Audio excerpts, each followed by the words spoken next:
Баршаңызға қайырлы күн достар, сіздермен Балжан. Бүгін сіздерге қуыруды қажет етпейтін әрі өте дәмді болып шығатын дәмләманың рецептін ұсынамын. Барлық қажетті заттарды описанияға жазып қоямын. Сол жерден қарасаңыздар болады.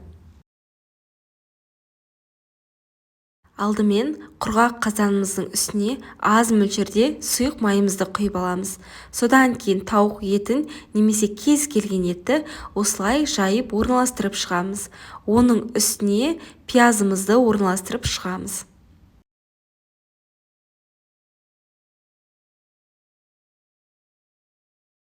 Пиязымыздан соң үстіне сәбізімізді саламыз.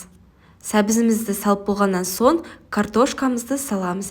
Егер де тамақ көп болсын десеңіздер, онда картошканы көп қолдансаңыздар болады. Картошкамыздың үстіне аз мөлшерде тұзымызды сеуіп шығамыз.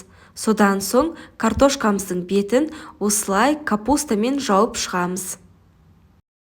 Бұл тамақ капустамен дәмдірек, сол үшін капустаны көп қоссаңыздар өте дәмді болып шығады. Достар, егер менің каналыма тіркелмеген болсаңыздар, тіркеліп алыңыздар. Алда сіздерді көптеген рецепттер күтіп тұр.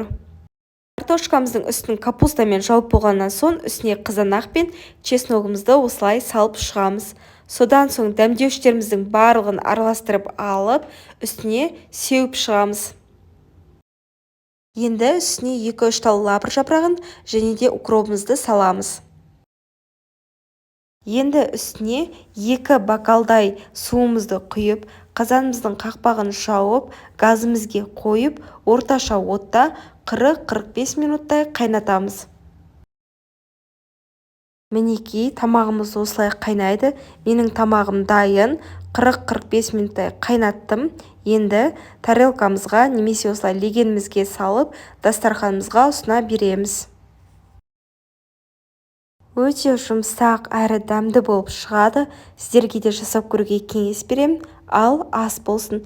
Өз отбасыңызды дәмді тағамдармен қуанта беріңіздер.